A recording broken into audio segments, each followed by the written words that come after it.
Isa na talaga siguro yung motor na to sa pinaka-pogi at talagang magugustuhan ng mga mahihilig talaga sa underbone kasi sobrang balanse ng kanyang pormahan, napakaganda ng kanyang tindigan, balanse yung kanyang specs and features at napakatipid din ito sa gas. Silipin natin ngayong araw ang pinaka-poging underbone ng Honda, ang Honda Winner R150. Tara!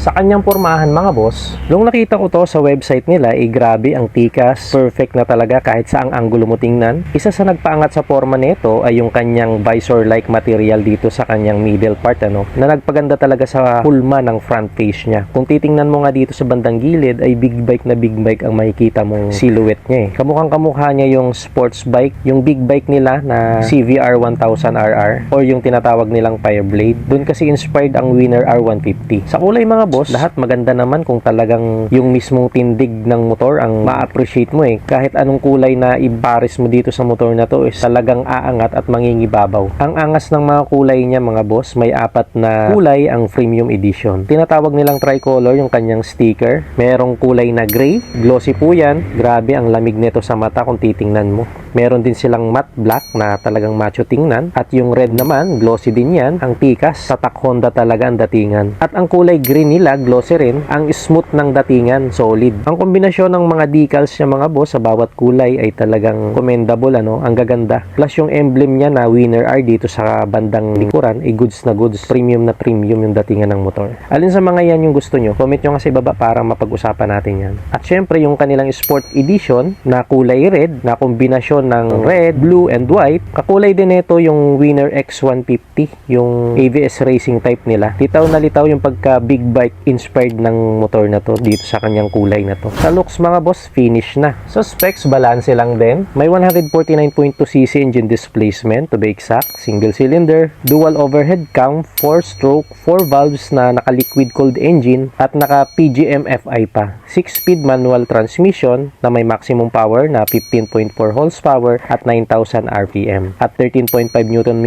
of torque naman at 7,000 RPM. 57.3 mm by 57.8 mm na bore and stroke at 11.3:1 naman ang kanyang compression ratio. 4.5 liters ang tank capacity niya na may fuel consumption na 52.3 km per liter po. Sobrang tipid niyan, parang scooter lang na 125cc. Specialty talaga ng Honda yan, yung matipid sa gas. Sa starting system naman niya ay electric. Ang futuristic ng unahan niya dahil ang sharp ng kanyang unahan for better aerodynamic. Napakaganda ng kanyang disenyo. Naka-LED na po yan yung kanyang headlight. Projector na pala ang kanyang headlight mga boss, dalawa yan. At naka-LED din yung kanyang sporty taillight na napakaangas din kung dito mo titingnan sa hulihan na anggulo. Solid ng aerodynamic design niya mga boss. Bawat anggulo ang sporty talaga, dagdag sa confident ng rider. At syempre nagpapaganda din ng speed movement. Naka Honda Smart Key siya or keyless, kaya easy lang natin na ito turn on or ito turn off ang motor. Naka full digital panel na at lahat ng info ay makikita na natin dyan like RPM indicator, engine temperature, odometer, gear indicator, mileage ng trip A and B, fuel consumption at iba pang indicator kagaya ng ABS, engine check, left and right signals at syempre yung kanyang orasan. Advanced features din kahit na manual or declutch siya kasi may technology siya kagaya ng big bike na. At yun nga ang assist sleeper clutch. Mababawasan ang tsansa na biglang tumigil bigla or dumulas bigla yung clutch at yung may minsan na matigas mag-change gear lalo na kapag nag-downshift tayo. So wala nang mga ganyang senaryo sa tulong ng assist sleeper clutch. Sporty ang design ng kanyang cast wheel na may gold caliper, mas sportier at more dynamic looks. May USB ready na rin siya na charging port dito sa kanyang bandang kaliwa. Kaya kung kinakailangan pwede tayong mag-charge dito ng ating mga mobile phone or camera. Sa mga brakes niya dito sa unahan ay naka-hydraulic disc brake with ABS at sa likuran naman ay naka-hydraulic disc brake din. Single ABS siya mga boss or safety features para di basta-basta maglalak yung ating mga brake lalo na kapag nasa high speed tayo. Ang suspension niya dito sa unahan ay naka-telescopic fork at naka-monoshock or single cylindrical suspension naman sa kanyang likuran. Kaya expected natin na maganda ang laro or maganda yung response ng suspension niya sa likuran. Hindi tayo matatagtag sa mga malulubak na daan. Ang frame type niya mga boss is twin tube steel, kaya matibay, Japan quality. Sa dimension niya, sakto lang din sa tindig at pangangatawan ng Pinoy. Hindi mukhang malaki, hindi din mukhang maliit. Sakto lang tingnan dahil may height siya na 1075 mm,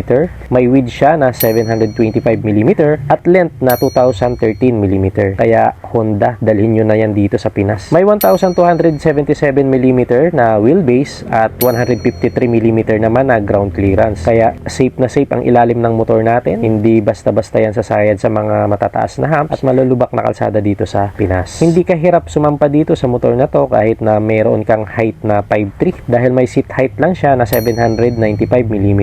Kaya madali lang itong maisisingit sa mga traffic, madaling maniobra at maitutukod natin ng maayos yung ating mga paa sa baba. Sa specs and features na nabanggit ko, meron pa ba akong nakaligtaan? Paki-comment nyo nga sa ibaba para mapag-usapan natin yan. Sa inyong palagay, isa ba to sa pinaka-pogi kung dadalhin dito sa Pinas? Pinaka-poging underbone? Paki-comment nyo nga sa ibaba. At ang presyo naman ng Honda Winner R150 kapag ka nandito na to sa Pinas ay sigurado namang hindi magkakalayo sa presyo ng Honda Winner X150. Currently, ang presyo ng Honda Winner X150 ay 132,000 ang ABS Racing at 130,000 naman ang kanilang premium. At ang estimated price naman ng Honda Winner R150 kapag ka nandito na sa Pilipinas ay nasa around 130,000 to 140,000. Depende po yan sa type ng motor. So that's it for today's vlog. Kung umabot ka sa huling bahagi nating video ay huwag mo nang kalimutan mag-like, mag-subscribe na rin para mas ma-update pa kita sa mga susunod pa nating video. So that's it for today. Thanks for watching. Bye-bye.